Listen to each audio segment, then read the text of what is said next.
नमस्ते, म विनिता सुब्बा।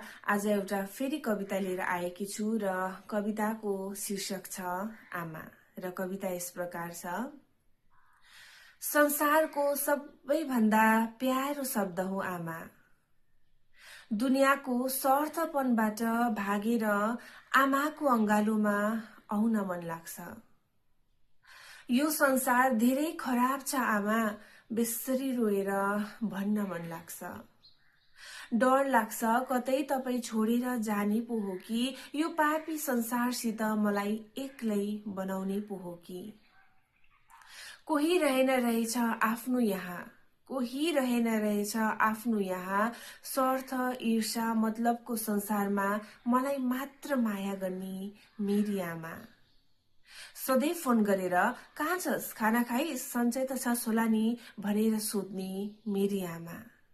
दुःख पर्दा हिम्मत दिने, खुसी पर्दा रमाइदिने, म नाच्दा आफू पनि नाचिदिने, मेरो बित्थाको फोटो भिडियोहरूलाई पनि वाह दामी भएछ है भनेर घरिघरि हेरिदिने मात्र मेरी आमा।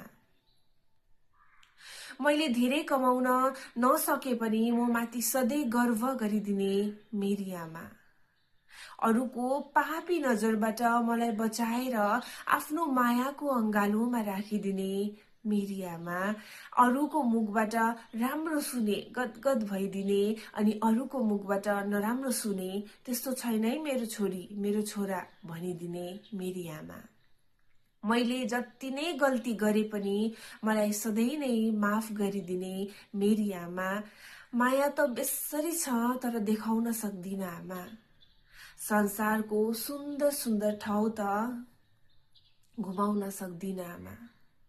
इच्छा त धेरै छ तपाई हुँदै केही कुछ गर्ने, तर अब जे अनि जति छ खुसी साथ जिउला।